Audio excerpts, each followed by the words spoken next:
নিশ্চয়ই ঘুরে দাঁড়াবে, এবং আমাদের সকলের প্রার্থনা, সকলের চেষ্টা এবং সকলের রাজপথে উপস্থিতির ভেতর দিয়েই, সংগ্রামের ভেতর দিয়ে আবারও বাংলাদেশটা বাঁচবে।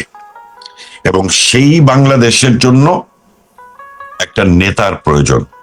যেমন আমাদের মুক্তিযুদ্ধের ভেতর দিয়ে অর্জিত বাংলাদেশের জন্য যেমন একজন নেতার প্রয়োজন ছিল, একজন মানুষের প্রয়োজন ছিল, সেই মানুষটি জাতির পিতা বঙ্গবন্ধু শেখ মুজিবুর রহমান। ঠিক একইভাবে আজকে যে প্রায় মৃত বাংলাদেশ, সেই প্রায় মৃত বাংলাদেশটাকে বাঁচানোর জন্য বাংলাদেশ আওয়ামী লীগ এবং আওয়ামী লীগের নেতৃত্ব হিসেবে শেখ হাসিনাকেই প্রয়োজন। এবং আমাদের পার্শ্ববর্তী রাষ্ট্র যারা আমাদেরকে মুক্তিযুদ্ধের সময় সহযোগিতা করেছিল, তাদের সকল সহযোগিতা বাংলাদেশের মুক্তিযুদ্ধের বাংলাদেশকে ফিরিয়ে আনার জন্য সকল সহযোগিতাও একটি অনিবার্য প্রয়োজন। এবং আন্তর্জাতিকভাবে সকলের সঙ্গে বন্ধুত্ব, এটি যেমন একটি পরম এবং চরম সত্য, ঠিক বাংলাদেশের গণতন্ত্র, বাংলাদেশের মানুষের অধিকার, বাঙালির অধিকার, বাঙালির সংস্কৃতিকে বাঁচানোর জন্য একই রকম ভাবে আমাদের সেই মুক্তিযুদ্ধে সহযোগিতা করা ভারতকে প্রয়োজন। চীন, পাকিস্তান এবং মার্কিন যুক্তরাষ্ট্র মুক্তিযুদ্ধের সময় বিরোধিতা করেছিল, কিন্তু সেই সময়ের সোভিয়েত রাশিয়া বাংলাদেশকে সহযোগিতা করেছিল। সপ্তম নৌবহরের বিরুদ্ধে রাশিয়া তখন তাদের সাবমেরিনকে দাঁড় করিয়ে দিয়েছিল। মার্কিন সপ্তম নৌবহর ঘুরে যেতে বাধ্য হয়েছিল।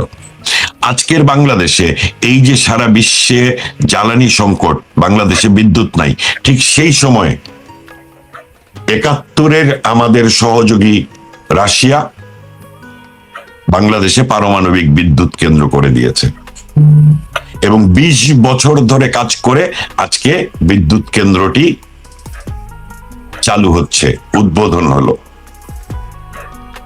সোশ্যাল মিডিয়াতে একটা ভীষণ রকম মজার একটা জিনিস ঘটছে, সেটা হচ্ছে ৭১-এর মুক্তিযুদ্ধ পর্যন্ত, ৪৮ থেকে ৭১ পর্যন্ত যে বঙ্গবন্ধুর সংগ্রাম এবং ধীরে ধীরে জাতিকে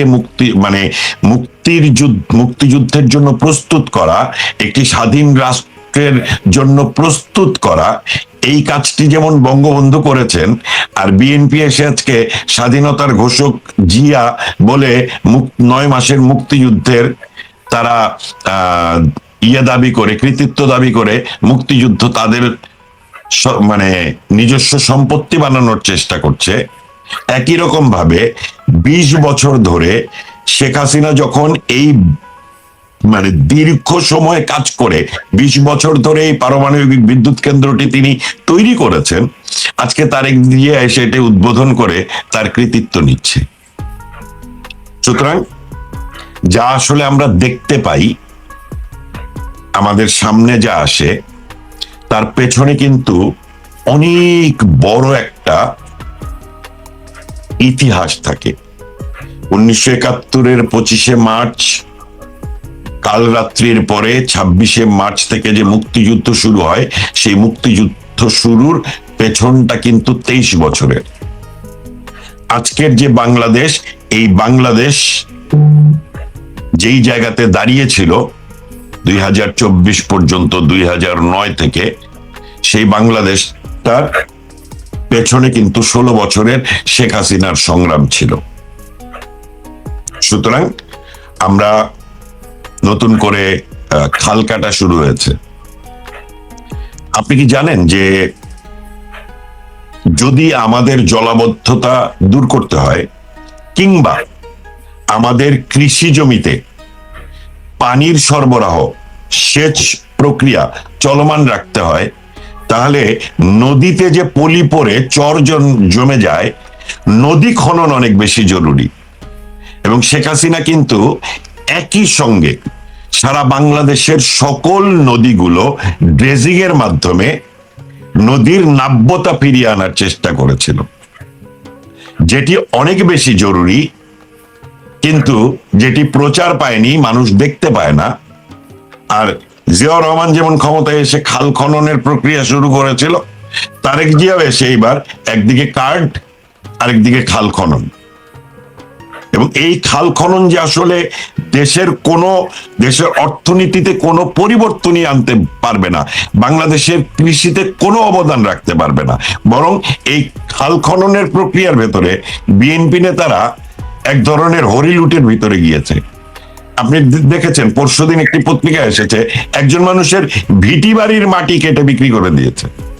ভিটি বাড়ি, খালি যে ছবিগুলো আসছে, ছবিগুলোই বোঝা যাচ্ছে হরিলুটটা। এবং অদ্ভুত রকম ভাবে আপনি মানে যে কোনো ড্রেনেজ সিস্টেমেরও কিন্তু এক ধরনের সাইন্টিফিক রুল থাকে, ওটা স্লোপ থাকবে, পানি একদিক থেকে আসবে আরেক দিকে যাবে।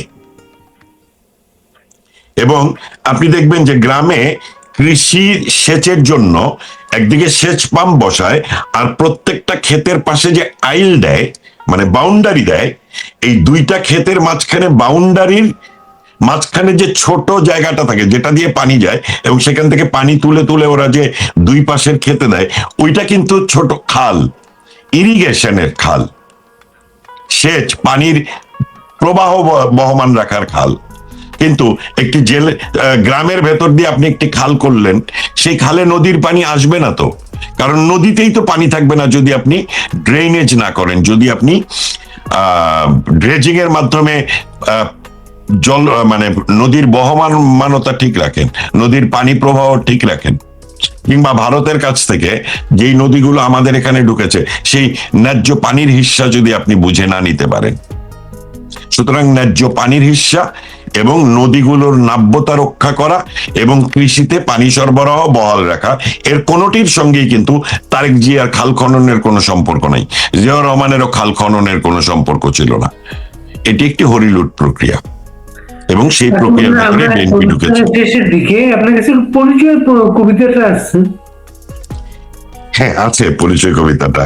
আপনার সঙ্গে আড্ডা দেওয়ার সময়, কথা বলার সময় বাংলাদেশের রাজনৈতিক পরিস্থিতি নিয়ে বা সাহিত্য শিল্প সংস্কৃতি নিয়ে যখন কথা বলি, আপনার সঙ্গে এই শোতে যুক্ত হলেই আপনি এরকম কিছু বিষয় সামনে নিয়ে আসেন। কারণ আপনি জানেন যে আমি বিশ্বাস করি যে রবীন্দ্রনাথ যে কবিতাটি লিখে গেছেন পরিচয়, এই পরিচয় কবিতাটি বাঙালি জাতির ইতিহাসে জাতির পিতা বঙ্গবন্ধু শেখ মুজিবুর রহমানকে যদি আমরা ধরি, তিনি যেমন স্পষ্ট করে বলেছিলেন 23শে মার্চ বিবিসির সঙ্গে একটি সাক্ষাৎকারে যে সেনাবাহিনী তো তোমার বিরুদ্ধে যাবে, তখন তিনি বলেছেন, damn army, do you think that they can suppress 7 million people? 23শে মার্চে একদম গর্বের সঙ্গে যে উচ্চারণ করতে পারে যে 7 কোটি মানুষের ঐক্যের বিপরীতে পাকিস্তান সেনাবাহিনী কিছু না, সুতরাং বাংলাদেশের 7 কোটি মানুষ তাদের স্বাধীনতা অর্জন করবেই। এই যে বাংলাদেশের মানুষের উপরে বিশ্বাস, ঠিক একই রকম ভাবে তার মেয়ে শেখ হাসিনারও কিন্তু বাংলাদেশের মানুষের উপরে বিশ্বাস, যার ফলে কিন্তু তার এই যে বিশ্বাস, এই বিশ্বাসের কারণে বঙ্গবন্ধু যেমন কল্পনাও করতে পারেনি যে তার কাছের মানুষটা তার সঙ্গে বিশ্বাসঘাতকতা করবে এবং তাকে মেরে ফেলার ষড়যন্ত্রের সঙ্গে যুক্ত হবে। আজকে এই যে বিভিন্ন তদন্ত সংস্থার রিপোর্ট কিংবা ইনভেস্টিগেটিভ জার্নালিজমের মাধ্যমে আমরা যে রিপোর্টগুলো পাচ্ছি, তাতে শেখ হাসিনার পাশের মানুষগুলোই যে তার সঙ্গে বিশ্বাসঘাতকতা করেছে, এটা তিনি ভাবতে পারেন নাই। কারণ বঙ্গবন্ধু এবং বঙ্গবন্ধু কন্যা শেখ হাসিনা দুজনেই মনে করেন বাংলাদেশের মানুষ তার এবং তারা বাংলাদেশের মানুষের। তো এই কবিতাটি আমার সবসময় দেশের জন্য নিবেদিত। একজন দেশ জন্মের সঙ্গে জড়িত, আর একজন দেশটাকে এগিয়ে নিয়ে যাওয়ার সঙ্গে সম্পর্কিত, সেই জায়গাটাতেই হচ্ছে এই কবিতাটির মূল ভাবের জায়গাটা আমি খুঁজে পাই। হয়তো অনেক মানুষই এই কবিতাটিকে আরো অনেক মানুষের জন্য পাঠ করবে, কিন্তু আমি আমার জায়গা থেকে এই কবিতাটি বাংলাদেশের সৃষ্টিশীল মানুষ যারা যারা দেশের জন্য নিবেদিত, তাদের জন্য যেমন সত্য, ঠিক একই রকম ভাবে পুরোপুরি সত্য জাতির পিতা বঙ্গবন্ধু শেখ মুজিবুর রহমানের জন্য, একই রকম ভাবে আজকের সময়ে এই কবিতাটি শেখ হাসিনার জন্যই সত্য। তাই এই কবিতাটি আমাদের গণতন্ত্রের মানস কন্যা, সাবেক প্রধানমন্ত্রী বঙ্গবন্ধু কন্যা জননেত্রী শেখ হাসিনার জন্য নিবেদন করছে আপনার এই আয়োজনের মধ্য দিয়ে। একদিন তরিখানা থেমেছিল এই ঘাটে লেগে, বসন্তের নূতন হাওয়ার বেগে। তোমরা শুধায় ছিলে মোরে ডাকি, পরিচয় কোনো আছে নাকি? যাবে কোনখানে? আমি শুধু বলেছি কে জানে। নদীতে লাগিল দোলা, বাঁধনে পড়িল টান, একা বসে গাহিলাম যৌবনের বেদনার গান। সেই গান শুনি কুসুমিত তরুতলে তরুণ তরুণী তুলিল অশোক। মোর হাতে দিয়ে তারা কহিল, এ আমাদেরই লোক। আর কিছু নয়, সে মোর প্রথম পরিচয়। তারপর জোয়ারের বেলা সাঙ্গ হলো তরঙ্গের খেলা। কোকিলের ক্লান্ত গানে বিস্মৃত দিনের কথা অকস্মাৎ যেন মনে আনে। কনক চাপার দল পরে ঝুরে ভেসে যায় দূরে। ফাল্গুনের উৎসব রাতির নিমন্ত্রণ লিখন পাতির ছিন্ন অংশ কারা অর্থহারা। ভাটার গভীর টানে তরিখানা ভেসে যায় সমুদ্রের পানে। নূতন কালের নবযাত্রী ছেলে মেয়ে শুধাইছে দূর হতেছে সন্ধ্যার তারার দিকে, বহিয়া চলেছ তরুণীকে। সেতারেতে গায়ে বাঁধিলাম তার, গাহিলাম আর বার, মোর নাম এই বলে খ্যাত হোক, আমি তোমাদেরই লোক। আর কিছু নয়, এই হোক শেষ পরিচয়। তার পুরনো একটা বিষয় দেখতে দেখতে আমার অনুষ্ঠানটা শেষ করি। শেখ হাসিনা যে ফিরে এসেছিলেন দেশে, সেই ইয়েতে যখন বিমানবন্দরে 7ই মে, এবং 7ই মে ইয়ের পরে হামে মারা যাচ্ছে এবং একটা জেনারেশন পঙ্গু হয়ে যাবে, তাদের কারণ নিউমোনিয়া হবে, তারা কেউ বিকলাঙ্গ হয়ে যাবে, এরকম একটি মহামারী। সেই মহামারী নিয়ে বর্তমানে যারা সরকার চালাচ্ছে তারা একদম নীরব আছে, নিশ্চুপ আছে, কোনো কথা বলছে না, এবং হামের টিকা দেয়া হচ্ছে। কিন্তু হামের টিকা যাদেরকে দেয়া হচ্ছে তারা কিন্তু 2 বছর পরে জন্ম নেয়া মানুষগুলো। আর এই যে হামে যারা আক্রান্ত হচ্ছে, এই হামের টিকা দেওয়ার নির্ধারিত বয়স হচ্ছে প্রথম ডোজ 9 মাসে, দ্বিতীয় ডোজ 15 মাস বয়সে। অর্থাৎ আমরা যদি ডক্টর ইউনূসের ক্ষমতা দখল করাটাকে আগস্টের 5 তারিখ বলি এবং 8 তারিখে সরকার গঠন করেছে যদি বলি, তাহলে আগস্ট 2024 থেকে যেই শিশুগুলো জন্ম নিয়েছে, তাহলে আগস্ট থেকে আপনার মে যে 9 মাস, অর্থাৎ 2025-এর মে, আর 2025-এর মে থেকে আরো 6 মাস নভেম্বর, 2025-এর নভেম্বর, এবং 2026-এ ফেব্রুয়ারিতে নির্বাচন। ওই ফেব্রুয়ারিতে নির্বাচন হওয়ার পরেও জুন পর্যন্ত, এই এপ্রিল পর্যন্ত কিন্তু কোনো টিকা ছিল না। তার মানে 2024-এর 8 আগস্টের পরে জন্ম নেয়া প্রথম বছরের শিশু এবং 2024-এর 25-এর মাঝামাঝি জন্ম নেয়া যে 7 মাস বা 8 মাসের শিশু, এই 2 বয়সের শিশু এই টিকাটি পায়নি। এবং এই টিকা দেয়ানোর দায়িত্ব ছিল সরকারে থাকা ইউনূসের। ইউনূস এই যে টিকাগুলো দেয়নি, সেই কারণে আজকে যারা মারা যাচ্ছে, এক হিসাবে বলতে পারি আমরা যে যারা বেঁচে আছে তাদের সন্তানেরা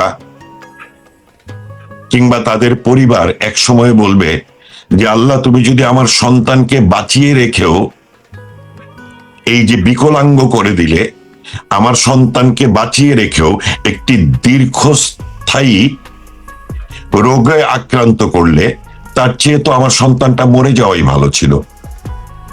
আপনি একটি ভিডিও দেখালেন, বিয়ের 11 বছর পরে একটি সন্তান হয়েছে। এই বাবা মার হয়তো আর কোনোদিন সন্তান হবে না, কিংবা যাদের সন্তান হয়েছে তাদের সেই সন্তানটি যদি বিকলাঙ্গ হয়ে যায়, বেঁচে গেছে কিন্তু বিকলাঙ্গ, তাহলে এই যে ঘটনাগুলো ঘটলো, মৃত্যু, বিকলাঙ্গ হয়ে যাওয়া এবং দীর্ঘস্থায়ীভাবে অসুস্থ হয়ে যাওয়া যে শিশুগুলো, এই 3 ধরনের শিশুর হত্যাকাণ্ডের দায়ে ডক্টর ইউনূসের বিচার কিন্তু বাংলাদেশের মাটিতে হতে হবে।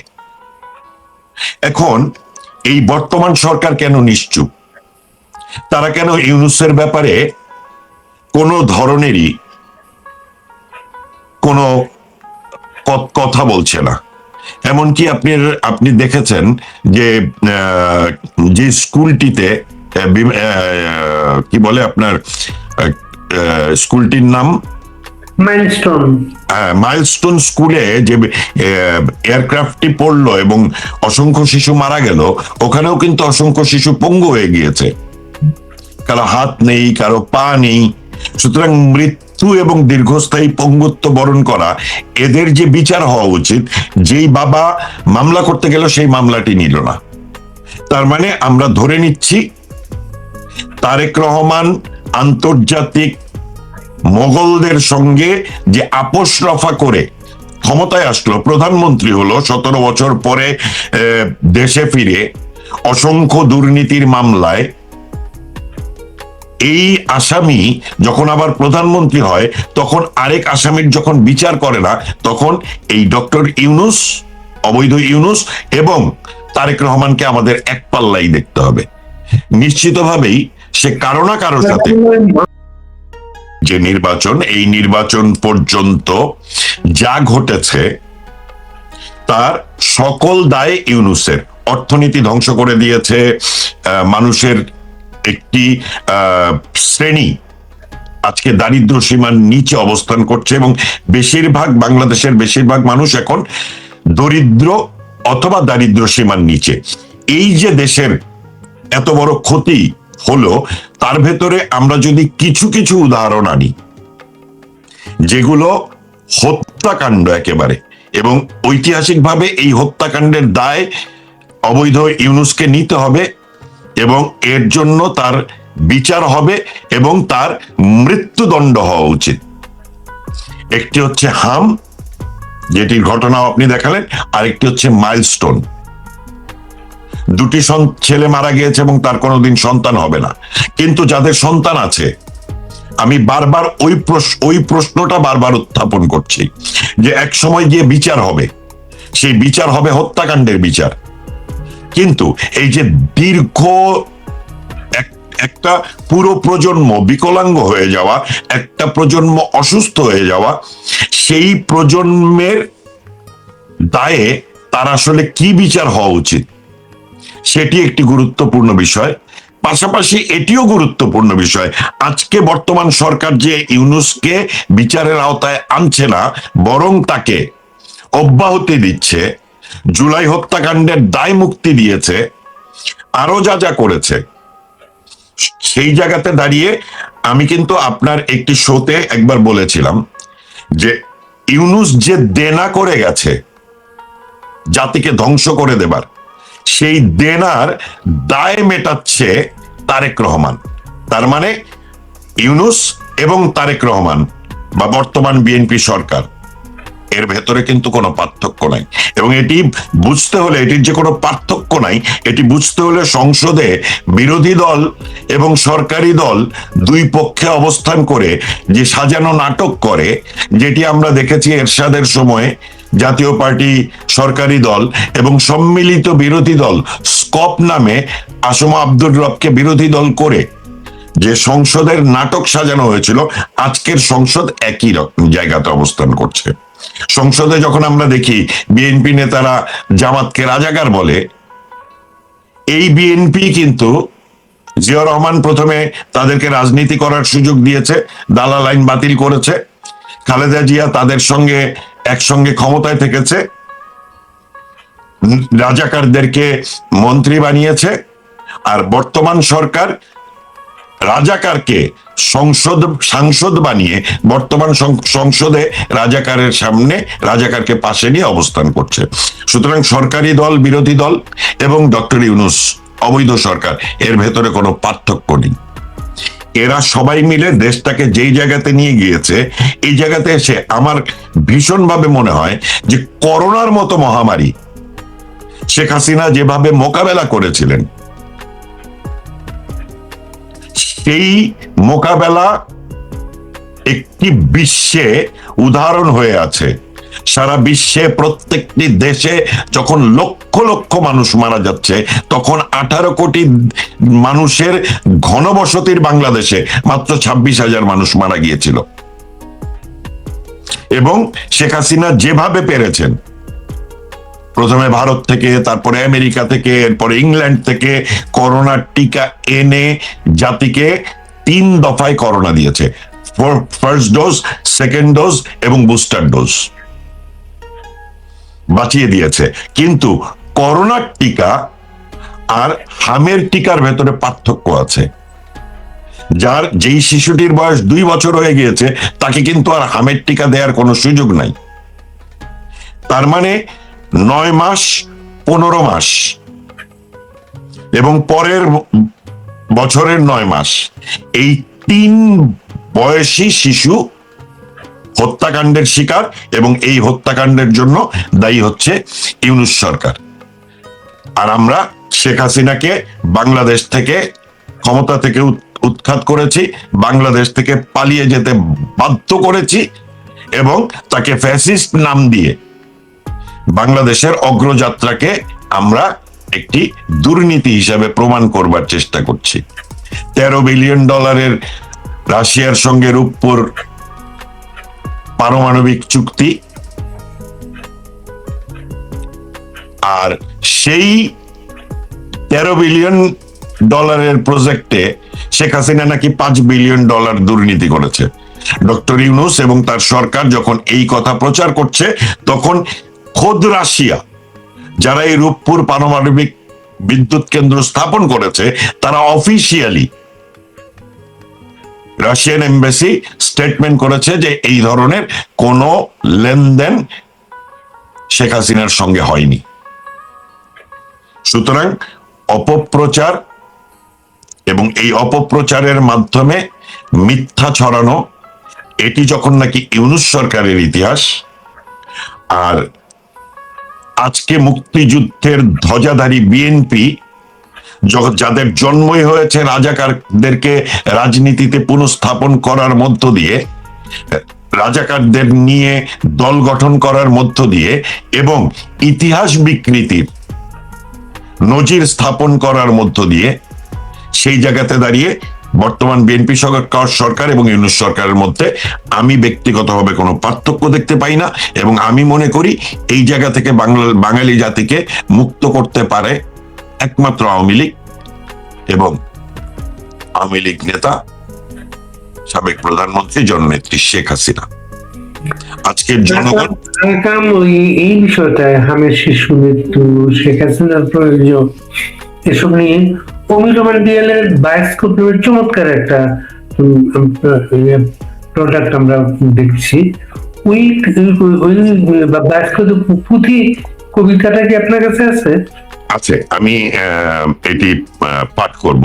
আমি আগেই ভেবে রেখেছিলাম যে আপনি যেহেতু হাম বিষয়ক কথা বলবেন, এই পুঁথিটা আমার কাছে মনে হয়, আমি একজন আবৃত্তি শিল্পী, আমার কাছে মনে হয় যে 69-এর গণ অভ্যুত্থানের সময় আসাদের শার্ট যেমন ওই সময়ের শ্রেষ্ঠ সৃষ্টি। মুক্তিযুদ্ধের সময়ে শামসুর রহমানের স্বাধীনতা তুমি যেমন মুক্তিযুদ্ধের সময়ের শ্রেষ্ঠ সৃষ্টি। ৭৫-এর পরে যখন নাকি ইতিহাস বিকৃতির ধারাবাহিকতা চলছে, তখন স্বাধীনতা শব্দটি কিভাবে আমাদের হলো, নির্মলেন্দু গুণের এই কবিতাটি যেমন ওই সময়ের শ্রেষ্ঠ সৃষ্টি। কিংবা ৭৫-এর 15ই আগস্টের পরে ৭৬-এর ফেব্রুয়ারিতে নির্মলেন্দু গুণের কবিতা আজ আমি শেখ মুজিবের কথা বলতে এসেছি, এটি যেমন ওই সময়ের শ্রেষ্ঠ সৃষ্টি। ৯০-এর স্বৈরাচার বিরোধী আন্দোলনের পর ৯১-এ বিএনপি ক্ষমতায় এসে মুক্তিযুদ্ধের ইতিহাসকে যখন বিকৃত করতে শুরু করলো, তখন শামসুর রহমানের কবিতা আমার পরিচয় যেমন ওই সময়ের শ্রেষ্ঠ সৃষ্টি, ঠিক একইভাবে ২৪-এর ৫ আগস্টের পর বাংলাদেশে যে রাজনৈতিক পরিবর্তন হয়েছে, ক্ষমতা দখলের ভেতর দিয়ে ইউনূস সরকার যে ক্ষমতাটা নিল এবং দেশকে ধ্বংসের শেষ সীমায় নিয়ে দাঁড় করালো, এটি এই সময়ের শ্রেষ্ঠ সৃষ্টি। এই সময়ের আরেকটি অসাধারণ কবিতা আছে, আমার বন্ধু লিখেছে, সাদিকুর রহমান চৌধুরী পরাগ, বাংলাদেশ নট ফর সেল। এটিও একটি অনন্য সৃষ্টি। সুতরাং আমি বলতে চাই যে অমি পিয়ালের এই লেখাটি এই সময়ের একটি শ্রেষ্ঠ শিল্প, যা মানুষ এই সময়ের কথা বলতে গিয়ে এই সৃষ্টিটাকে মনে রাখবে। এটি একটি পুঁথি ফরম্যাটে লেখা। পুঁথি পাঠ এটি আমাদের আবৃত্তি শিল্পীদেরও পারফরমেন্সের একটা অংশ, আবার সঙ্গীত শিল্পীদেরও কিন্তু পারফরমেন্সের একটা অংশ। আমি প্রথমে একটু পাঠ করি, তারপরে আমি আবৃত্তি শিল্পীরা যেভাবে পুঁথিটা পাঠ করে, কারণ অমি রহমানের পিয়ালের যে এই পুঁথিটা বায়োস্কোপ নামে যে প্রোডাকশনটা এসেছে, যেটি মিলিয়ন মিলিয়ন ভিউজ হচ্ছে, সেটি হচ্ছে সঙ্গীত শিল্পীদের পুঁথির পাঠের একটা ধরন, আর আবৃত্তি শিল্পীদেরও পুঁথি পাঠের একটা ধরন আছে, যেখানে কোনো ইনস্ট্রুমেন্ট থাকে না। তো আমরা দুইভাবেই এটি করি। আমি একজন আবৃত্তি শিল্পী হিসেবে প্রথমে একটু অংশ পাঠ করি, তারপরে চেষ্টা করব পুঁথির ধরন করে একটু পড়তে। প্রথমে বন্দনা করি বাংলা মায়ের নাম, এই দেশেতে শিশু জন্মায় সঙ্গে নিয়া হাম। শিশুর কপাল খারাপ, শিশুর কপাল খারাপ, বরাত মন্দ, জন্ম যেন পাপ। মাকুন্দা ইনুস হইছে বাংলাদেশের বাপ। বেটা নোবেল জয়ী, বেটা নোবেল জয়ী সুশীল ভারী, আইলো এক প্রভাতে, আমেরিকান চশমা পিন্দা লুটলো দিনে রাতে।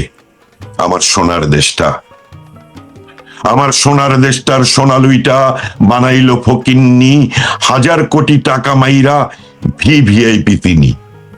বেটা মানি লোক, বেটা মানি লোক, আসলে যোগ, সুইসা খাইছে দেশ, পগার পাড়ি দিয়ে এখন সুখে আছে বেশ। আইলো তারেক জিয়া, আইলো তারেক জিয়া সবার ভাইয়া, নিয়ে আসছে প্ল্যান। দেশটা অচল, দেশটা দিনে অচল থাকে, রাইতে হারিকেন। ভাইয়া কার্ড বেচে, ভাইয়া কার্ড বেচে নানা রকম, ফটো তুলে খালি, নাটক দেখে সিনেমা দেখে চোখে দিয়া ধুলি। দেশে মানুষ মরে, দেশে মানুষ মরে অনাহারে, পাম্পে পায় না তেল, আমেরিকার দেশ বেচিয়া দেখাইতেছে খেল। নয়া বায়োস্কোপে, নয়া বায়োস্কোপে সবাই দেখে দেশটা আছে ভালা, সবাই হেভি সুখে আছে, কালা স্ক্রিন ধলা। আহা মরি মরি, আহা মরি মরি, আসল ছবি অন্যরকম ভাই, দেশটা চলে ধুইকা ধুইকা, গায়ে কাপড় নাই। দেশটা জিন্দা নাই, দেশটা জিন্দা নাই, মানুষ সকল আধা মরা তাই।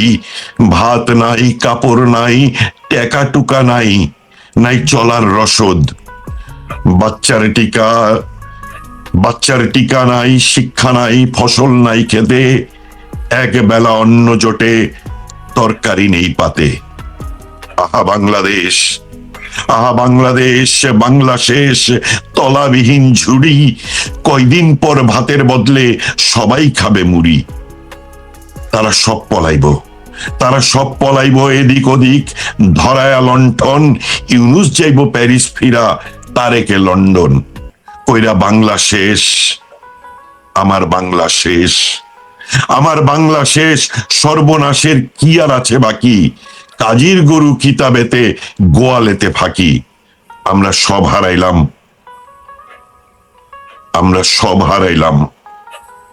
মাঘ শেখের বেটি ফিরা আসো, ধরো আবার হাল, তুমি ছাড়া ভাঙা নৌকার কে তুলিবে পাল। বাঁচাও মরা দেশটা, বাঁচাও মরা দেশটা, দেশটা দেশ নাই মরুভূমি, হাহাকারে ভরা, ফিরা আইসা বাঁচাও তারে, জিন্দা করো মরা। বাঁচাও বাংলাদেশ, বাঁচাও বাংলাদেশ, শুধু পারো তুমি, শুধু পারবা তুমি, শুধু পারবা তুমি হাতের ছোঁয়ায় ফিরাইতে সেই বেশ, নতুন কইরা জন্ম নিবে সোনার বাংলা শেষ।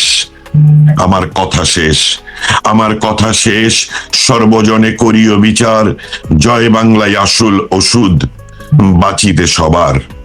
আমি বিদায় নিলাম, আমি সব হারাইলাম, আমি সব হারাইলাম। মাগো শেখের বেটি ফিরা আসো ধরো হাল, তুমি ছাড়া ভাঙা নৌকার কে ধরিবে পাল। আমরা সব হারাইলাম, মাগো শেখের বেটি ফিরা আসো ধরো আবার ধাল, তুমি ছাড়া ভাঙা নৌকার কে ধরিবে পাল। বাঁচাও মরা দেশটা, বাঁচাও মরা দেশটা, দেশটা দেশ নাই মরুভূমি, হাহাকারে ভরা, ফিরা আইসা বাঁচাও তারে, জিন্দা করো মরা। বাঁচাও বাংলাদেশ, বাঁচাও বাংলাদেশ, শুধু পারো তুমি, শুধু পারবা তুমি হাতের ছোঁয়ায় ফিরাইতে সেই দেশ, নয়া কইরা জন্ম নেবে সোনার বাংলাদেশ। মাগো শেখের বেটি ফিরা আসো ধরো আবার ধাল, তুমি ছাড়া ভাঙা নৌকার কে ধরিবে পাল। বাঁচাও মরা দেশটা, বাঁচাও মরা দেশটা, দেশটা দেশ নাই মরুভূমি, হাহাকারে ভরা, ফিরা আইসা বাঁচাও তারে, জিন্দা করো মরা।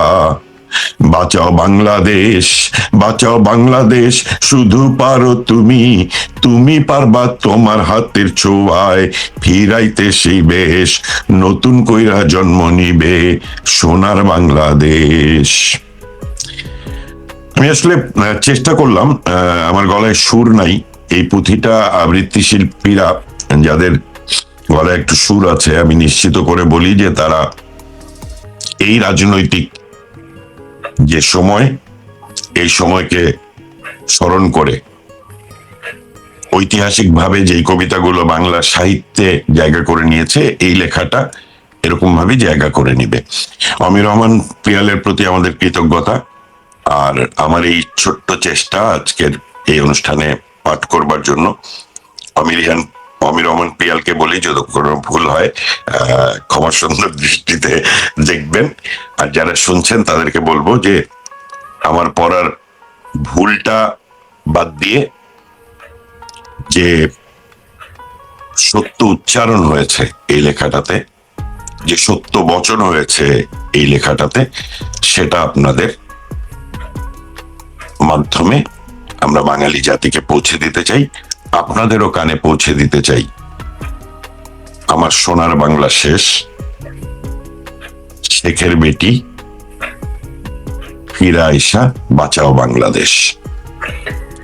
শুনতে শুনতে আমরা কিন্তু ভারাক্রান্ত, আমের সারা দেশ সময়ে আসলে অনেক শিল্পীর তাদের জীবনের নিরাপত্তার কথা চিন্তা করে তাদের নাম তারাই অনুরোধ করে যাতে নামটা বলা না হয়, কারণ যদি কোনোভাবে নামটা বলা হয় তাহলে দেশে সে মামলা খাবে, গ্রেপ্তার হবে। যেমন আমি যে কবিতাটার কথা বললাম, বাংলাদেশ নট ফর সেল, এই কবিতাটা লিখেছে সাদিকুর রহমান চৌধুরী পরাগ, আমাদের রাজনৈতিক বন্ধু, সহযোদ্ধা, আমার একদমই ছোটবেলার বন্ধু। ইউনূস সরকার যখন ক্ষমতায় ছিল, আমি ওই সময় এই কবিতাটা যখন পড়ি এবং লক্ষ লক্ষ ভিউজ হয় ওই কবিতাটার, তখন কিন্তু পরাগ বলেছিল যে ওর নামটা যাতে না বলি, কিন্তু নির্বাচনের পরে, বিএনপি ক্ষমতায় আসার পরে এখন আওয়ামী লীগের অনেক নেতা কর্মী কিন্তু রাজপথে নেমে গ্রেপ্তার হওয়ার জন্য প্রস্তুত। এবং সাদিকুর রহমান চৌধুরী সাহস করে বলেছে যে এখন এই কবিতাটাতে আমার নাম বলতে পারো, কারণ এখন যদি গ্রেপ্তার হই তাহলে সেই গ্রেপ্তারটা গণতন্ত্রকে ফেরানোর লড়াই হবে। এবং যেই ভিডিওটি আপনি এখন দেখালেন, যে করুণ সুর, এই করুণ সুরটা 2024-এর 14ই জুলাই রাত থেকে, যখন আমিকে তুমিকে রাজাকার রাজাকার, 15 তারিখে সারা বাংলাদেশে ছাত্রলীগের উপরে আক্রমণ, 16 তারিখ থেকে হত্যাকাণ্ড শুরু হওয়া, এবং 16ই জুলাই থেকে একেবারে 15ই আগস্ট পর্যন্ত, 15ই আগস্ট 2024 পর্যন্ত যেভাবে মব করে হাজার হাজার মানুষকে হত্যা করা হয়েছে, এই জায়গাগুলো বর্ণনা করতে গিয়ে ওই যে 14ই জুলাই থেকে আজকের যে বাংলাদেশ, আজকে পর্যন্ত সেই বাংলাদেশে যে হাহাকার, সেই বাংলাদেশের হাহাকার কিন্তু বিরগলের করুণ সুর। আর সেই বাংলাদেশের হাহাকার কিন্তু অমির রহমান পিয়ালের এই লেখাটা। আবারও এই মানে আপনার এই ভিডিওটা দেখে যে হাহাকার, সেই হাহাকারের জায়গাটাই যে অমির পিয়ালের লেখা আছে, বাঁচাও মরা দেশটা, বাঁচাও মরা দেশটা, দেশটা দেশ নাই মরুভূমি, হাহাকারে ভরা, ফিরা আইসা বাঁচাও তারে, জিন্দা করো মরা। বাঁচাও বাংলাদেশ, বাঁচাও বাংলাদেশ, শুধু পারো তুমি, শুধু পারবা তুমি হাতের ছোঁয়ায় ফিরাইতে সেই দেশ, নতুন কইরা জন্ম নিবে সোনার বাংলাদেশ। বাঁচাও মরা দেশটা, দেশটা দেশ নাই মরুভূমি, হাহাকারে ভরা, ফিরা আইসা বাঁচাও তারে, জিন্দা করো মরা। এটাই আসলে বাংলাদেশের বর্তমান অবস্থা। কিভাবে ফেরাবেন? বাংলাদেশটাকে ফিরাতে হলে বাংলাদেশ আওয়ামী লীগকে রাজনীতিতে ফিরতে হবে। এবং এই যে নিষেধাজ্ঞা আইন করা, এগুলো তো মানে আপনি একটি সংগঠনের নাম আইন করে বন্ধ করতে পারেন, কিন্তু বাংলাদেশের এই 18 কোটির দেশের, বাংলাদেশের 6 কোটি মানুষ যখন বাংলাদেশ আওয়ামী লীগ করে, সে আওয়ামী লীগকে আপনি আটকাতে পারবেন না। আপনি শেখ হাসিনাকে ফাঁসির রায় দিতে পারেন, কিন্তু শেখ হাসিনার দেশে ফেরা আপনি আটকাতে পারবেন না। এই 6 কোটি মানুষ কিন্তু ঢাল হয়ে শেখ হাসিনাকে বাঁচাবে এবং শেখ হাসিনার হাত দিয়ে বাংলাদেশটা বাঁচবে। সুতরাং আমাদের আসলে প্রার্থনা করা উচিত, আমাদের আসলে সকল সৃষ্টিশীল মানুষ ঐক্যবদ্ধভাবে একসাথে হয়ে মুক্তিযুদ্ধের সত্য ইতিহাস সামনে আনা এবং শেখ হাসিনা দীর্ঘ সময় একটি স্বৈরাচারী শাসন ব্যবস্থার ভেতরে থাকা বাংলাদেশকে যে গণতন্ত্রের বাংলাদেশে রূপান্তর করেছিলেন, এবং বিচারহীনতার সংস্কৃতির বিপরীতে যখন তিনি বিচার ব্যবস্থার ভেতরে থেকে আইনের আওতায় অপরাধীকে এনেছিলেন, একটি গণতান্ত্রিক দেশ তিনি জাতিকে ফিরিয়ে এনে দিয়েছিলেন। এবং তিনি যে পশ্চিমা বিশ্ব বলি কিংবা বিশ্ব মোড়ল বলি, তাদের জন্য একটি থ্রেট হয়ে উঠেছিলেন। সেই কারণেই সকলে মিলে ষড়যন্ত্র করে তাকে ক্ষমতা থেকে সরিয়ে দিয়েছে। তার বিপরীতে বাংলাদেশের জনগণ। ইউনূস থাকতে কথা বলে নাই কেন? ওইখানে গিয়ে বিপ্লবী সাইফুল হক দেখি এখন বয়ান দেয়, চক্কর বক্কর বর্তিরা এখন বয়ান দেয়, মেঘ মোল্লা পরশুরা বয়ান দেয়। তখন কোথায় ছিল যখন ইউনূস ক্ষমতায় ছিল? এগুলো ভণ্ডামি, এগুলো তো আরেক ভণ্ডামি। এই কমরেডদের, এই কমরেডরা বামপন্থীরা হলো আরেক জালিয়াত। বাংলাদেশে কোনো কমরেড আছে নাকি? বাংলাদেশে কেন এই সাবকন্টিনেন্টে কোনো বাম দল আছে? পাকিস্তানে বাম দল তো আশেকে রাসূল, আফগানিস্তান তো কোনো রাজনীতি নাই। এই ভারতে কয়টা বাম আছে, এগুলো জালিয়াত। মুসলিম জঙ্গিদের পক্ষে তারা কথা বলে। আর বাংলাদেশে কিছু বাম আছে, এরা আমেরিকার কথা বলে, পক্ষে কথা বলে, বিপ্লব আমেরিকার সাম্রাজ্যবাদী আমেরিকার বিরুদ্ধে সারাদিন জেহাদ করে, আবার আমেরিকা বউ পোলাপান পাড়ায় রাখে, নিজেও গিয়ে আমেরিকা থেকে। এগুলো বদমাইশি আমরা জানি। তো আমাদের কোনো বামপন্থী আছে নাকি? আমরা দেখেন তো সব বামপন্থী। ফ্রড মাঝহার আরেক বাম, ওর পোলা কই থাকে? বামপন্থীদের পোলা মানে আমেরিকা থাকে কেন? ইরানে যায় না কেন? ইরানে যায় না কেন? উত্তর কোরিয়া যায় না কেন? কিউবা যায় থাকে না কেন? চাইনাতে যায় থাকে না কেন? এত দরদ গাজাতে যায় থাকে না কেন? ফিলিস্তিনে যায় থাকে না কেন? এত ফাল পারে আমেরিকা যায় থাকে। এগুলো হচ্ছে এরকম ভণ্ড বাম। এগুলো বাংলাদেশে কোনো বামপন্থী আছে নাকি? কমিউনিস্ট ম্যানিফেস্টোরা চর্চা করে। বাংলাদেশে বামপন্থী দল থাকলে ভেবে তারা জাদুঘরে যাইতো। বাংলাদেশ, ভারতে কোনো বামপন্থী দল নাই। বামপন্থীরা যদি জেনুইন বামপন্থী থাকতো, তারাই তো এই ভারতবর্ষে ক্ষমতায় থাকতো। ভারতবর্ষে তো ভাঙতোই না বামপন্থী থাকলে। অরিজিনাল বামপন্থী থাকলে তাহলে মুসলিম লীগের ম্যানিফেস্টো লেখে ভারতীয় বামেরা। বামপন্থী নাই, বামপন্থীরা থাকলে আজকে ভারতবর্ষই ভাঙতো না, ঐক্যবদ্ধ থাকতো। ইউএসএস আর মানে সোভিয়েত ইউনিয়নের মতো থাকতো। এগুলো ভণ্ড। এগুলো কোথাকার? এগুলো বাম। এগুলো কোনো বামপন্থী নেই বাংলাদেশ, ভারত বাংলাদেশের কোনো বামপন্থী। এগুলো ভণ্ড বাম। এরা আওয়ামী লীগ বিএনপিতে ভাত পাবে না, জায়গা পাবে না, তাই তারা এসে বামপন্থী হয়েছে। কোনো বাম আছে নাকি বাংলাদেশে? এরা না বিজেপি করতে পারে, না কংগ্রেসে ভাত পাবে। দেখেন না, ভারতের মতো দেশে, গণতান্ত্রিক রাষ্ট্র, সেখানে তারা নীল হইলো কেন? নীল হয়ে গেছে। এই বাংলাদেশে তো এগুলো সব জাদু করে যাওয়ার অবস্থা। ওই গরুর মাংস খাওয়াইয়া বামগিরি করা, শুয়োরের মাংস একটা খাওয়াই না এখানে। দেখি বামগিরি কই থাকে? ওই গরুর মাংস বিলিয়ে দিয়ে ওই আর মাদ্রাসার পোলাপানদের খাওয়াইয়া বামপন্থী গিরি বাংলাদেশে না, আর হজ করে বামপন্থী গিরি বাংলাদেশে। একটু অন্যটা করে দেখ না দেখি। মুরতে কতগুলা তারা তো খুব কষাই বৌদিরে কষাই বলে না। ইরানে যে তেহরানের কষাইরে তো কষাই একবারে বলতে শুনি না। সারাদিন দেখি বাংলাদেশের বামপন্থীরা মরুবিরে তো কই বাংলাদেশের বামপন্থী মোদি কষাই। তোর মায়ের ভাতার হয় নাকি? ইয়ে তেহরানের কষাই তোর মায়ের ভাতার হয়? তার নাম তো না ওটা বামপন্থী। কিসের বামপন্থী বাংলাদেশে? কোনো বামপন্থী নেই বাংলাদেশ, ভারতেও নেই বামপন্থী। এগুলো সব জালিয়াতপন্থী। কিসের বামপন্থী হলে আপনি কিভাবে মৌলবাদী শক্তিকে তোষণ করেন? বামপন্থী হলে কিভাবে আপনি জঙ্গিদের সমর্থন করেন? বামপন্থীতে কোন ধর্মীয় মৌলবাদকে আপনি সমর্থন করতে পারবেন না। আপনি জয় শ্রীরাম স্লোগান দিলে আপনার শরীর জ্বলে, আল্লাহু আকবার বলে আমিন আমিন সুবহানাল্লাহ। এগুলো ভণ্ড আমরা চিনি, আর বাংলাদেশে বামদের আমরা চিনি। জি ফরিদ ভাই, আজকে একজন অ্যাডভোকেট আমাকে ফোন করেছিলেন। ফোন করে বললেন যে কোনোভাবে আপনি শেখ হাসিনার কাছে মেসেজটা পাঠান, উনি দেশে আসা উচিত, উনাকে কেউ জেলে আটকে রাখতে পারবে না, আপিল বিভাগের থেকে আমরা তাকে জামিন করাবো। উনি না থাকলে এই দেশটা থাকবে না, এই দেশটা টিকবে না। উনার মাঝে ভয় নাকি হচ্ছে ভারত উনাকে আসতে দিচ্ছে না, কারণ হচ্ছে এই পশ্চিমবঙ্গে বিজেপি যে উইনটা পেয়েছে বাংলাদেশে জামাত, কাজে ভারত এক পর্যায়ে ইউক্রেনের মতো বাংলাদেশে অভিযান চালাবে, দুই বাংলাকে এক করবে।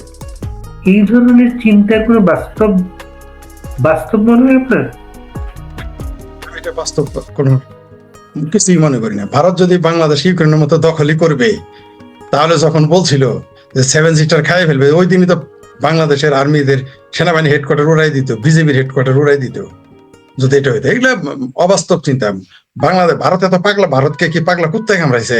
এই 18 কোটি মানুষের মধ্যে 17 কোটি হলো জিহাদি মাইন্ড সেট আপ। তাদেরকে এই দেশ দখল করে বিপদে পারবে নাকি?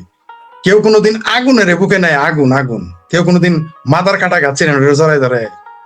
ভারত এত পাগল হয়েছে নাকি? বাংলাদেশ যদি হাঙ্গা বসে, আমরা যদি সবাই বলে আসো ভারত আমাদের নাও, তাও তো নিবে না। যুদ্ধ করবে, এখানে যুদ্ধ করে নিতে আসবে? এত পাগল হয়েছে? আর ভারত বাংলাদেশকে কেন আক্রমণ করবে? কি কারণে আক্রমণ করবে? সে কি নিজের কানের নিজের নাকের মধ্যে নিজে খোঁচা দিবে, নিজের চোখে নিজে খোঁচা দিবে? কারণ এই বাংলাদেশ, বিশ্ব তো চাচ্ছে বাংলাদেশ একটা ব্যাটেল ফিল্ড হোক, এটা তো চাচ্ছে।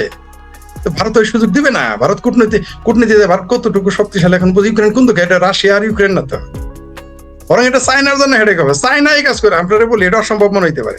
আমি একদিন বলেছিলাম, 4-5 বছর আগে পড়ে দিয়েছিলাম যে আওয়ামী লীগ ক্ষমতায় থাকতে, বলছিলাম কোনো একদিন পাকিস্তান বা কলকাতায় এসে পারমাণবিক বোমা হামলা করবে। বলছে না কয়েকদিন আগে, ওরা একটা ভবিষ্যৎ মনে করে। এটা কোনোদিন বাংলাদেশ দল করে চায়না এসে দখল করবে। ওই সারাদিন খাতায় পরে ভারত আসবে, পরে দেখে বার্মা এসে পড়ছে। আসে নাই বার্মা? 15 লক্ষ 14 লক্ষ রোহিঙ্গা ঢুকাই দিছে। সারাদিন বই পড়বেন হলো ইতিহাসের, যা দেখবেন বাংলা সাহিত্যের প্রশ্ন এসে গেছে। ওইটা তার সাথে আমি একেবারে 1% একমত না। মানে একটা সম্ভাবনা যেটা আমি দেখি না। ভারত কখনোই বাংলাদেশকে আগে আক্রমণ করবে না। ভারত কখনোই ইউক্রেন হবে না। ইউক্রেন আর রাশিয়ার যে সম্পর্ক, আর বাংলাদেশ আর ভারতের সম্পর্ক আলাদা, এখানে প্রশ্নই আছে না। ইউক্রেনের মতো বোধাই না বাংলাদেশের মানুষ, ইউক্রেনের লোক বহুত বোধাই, তাই এটা হয়েছে। বাংলাদেশের মানুষ এগুলো জানে যে কি করতেছে। আপনি কি মনে করছেন যে বাংলাদেশের মানুষ শুধু আমরাই বুঝি, তারা বুঝে না? ওই ভারতের বিরুদ্ধে যুদ্ধে ডাক দেন, কেউ যাবে না। ওই কয়েকটা মাদ্রাসার পোলাপান ছাড়া কিছুই যাবে না। আর পালে পালে মরবে। এখন কেউ যদি পালে পালে গড্ডলিকা প্রবাহ হয়ে মরতে যায়, আমাদের এলাকায় না, আমাদের বাড়ির সামনে রেল লাইন আছে, আমরা দেখতাম বিরাট সামনে বিরাট, তখন তো আজ থেকে 40 বছর আগে তখন তো এত ঘর বাড়ি ছিল না, ওইখানে এসে ওই রেলের ময়দানে এসে ভেড়া, গড্ডালিকা ভেড়া ছেড়ে দিত। যখন রেলগাড়ি যাইতো না, আমরা আশ্চর্য হয়ে যেতাম। ওই একটা ভেড়া যেদিকে দৌড় দিত, সবটি ভেড়া রেল লাইনের ওই বগির নিচে গিয়ে মরতে হবে। বাংলাদেশের সব মানুষ গড্ডালিকা হয়েছে মাদ্রাসার মৌলবী ছাড়া। এই যে এত চাপা দেখেন না, ভারত যেদিন যদি আক্রমণ হতো পরিস্থিতি, সব তো পালাই যাবে, সব পালাই চলে যাবে এই দেশ থেকে। একটাকে হারিয়ে লাগে খুঁজে পাবেন না মাদ্রাসার মৌলবী ছাড়া, আর তালেব এলেম ছাড়া। বড় বড় যেগুলো মৌলবী সব পাকিস্তান পালাবে, কেউ থাকবে না। সেনাবাহিনী থাকে না, আপা উঠায় বলবে যে আসসালাম আলাইকুম ভাইজান, আসেন ভাইজান আসেন, এই হাত তুলে পয়সা থাকবে। বাংলাদেশ সেনাবাহিনী কার সাথে যুদ্ধ করছে? চাপা মারে না। আর কেন ভারত আমাদের সাথে আক্রমণ করবে? কি কারণে করবে? চুল গায়ে ঘাও বানায় কে? এটা কি বাংলাদেশ নাকি? আবারও বলি, যদি ভারত আমাদের দেশকে দখল করতে চাইতো তাহলে 71 সালে দখল করে নিত। ওইটাই বলে 71-এ তারা সেই ভুলটা করছিল। বঙ্গবন্ধুর আর্মিটা তারা ভুল করে নাই। আমার মতে 71 দখল না করে তারা ভুল করে নাই।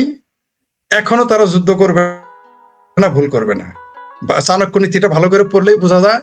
আপনি চাণক্যর নীতিটা বইটা যদি আপনি ওই বাংলা 4 নাম্বার 5 অনুবাদ থেকে অনুবাদ না, মূল বইটা পড়বেন, তাহলে বুঝবেন। আমাকে আগে ভারতকে খুব বোকা মনে হইতো, এরা বোকা নাকি, এরা এটা করে না কেন, ওইটা করে না কেন, এটা মনে হইতো। কিন্তু চাণক্য নীতিটা পুরাটা পড়ার পরে মনে হয়েছে, যারা পৃথিবীতে তো অবশ্যই আধুনিক কূটনীতি তারা তো ফলো করেই, পাশাপাশি তারা চাণক্য নীতিকে বেশি প্রায়োরিটি দেয় এবং মহাভারতকে বেশি প্রায়োরিটি দেয়।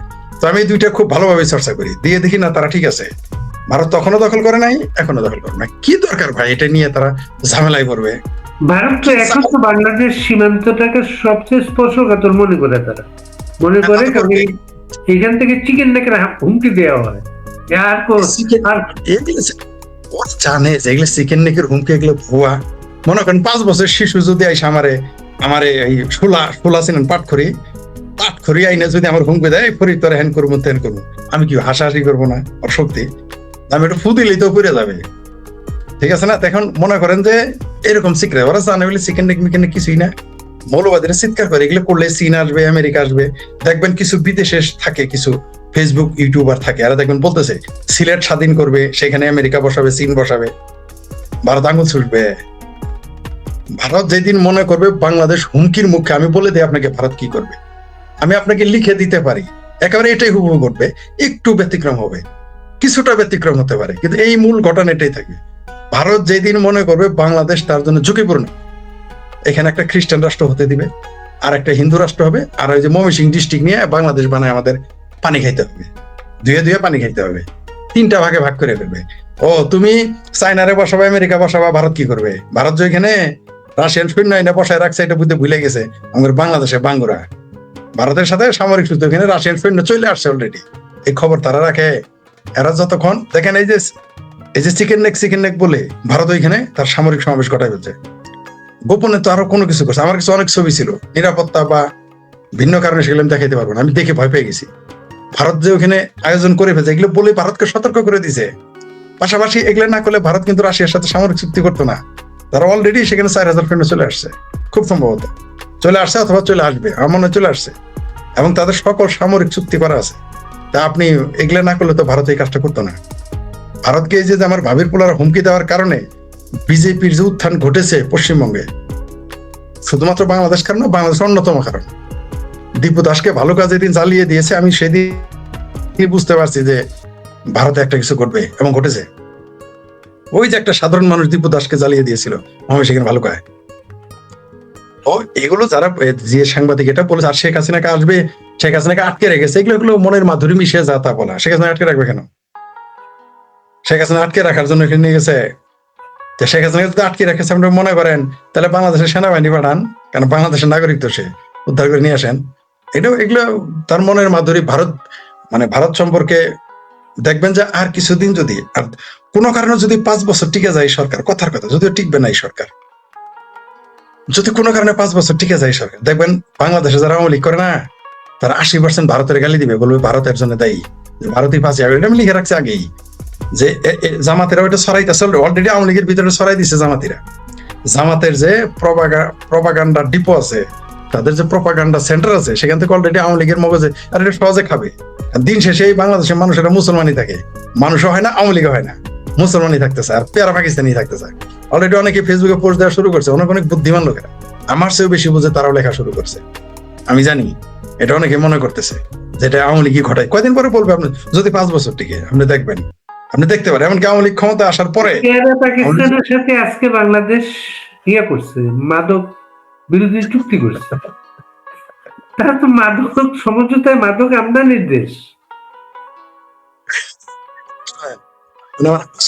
চোরাই চোরাই হালি, এক চোরাই হাঙ্গা করে আরেক চোরের শালি। মানে একটা হলো আবার দেশ বাংলাদেশ, আরেকটা হলো আফিমের দেশ পাকিস্তান, এই দুইজনে বসে মাদক বিরোধী চুক্তি করে। এটা হাস্যকর ব্যাপার না? মানে বিষয়টা এরকম যে মিয়া খলিফা আর সনি লিওনি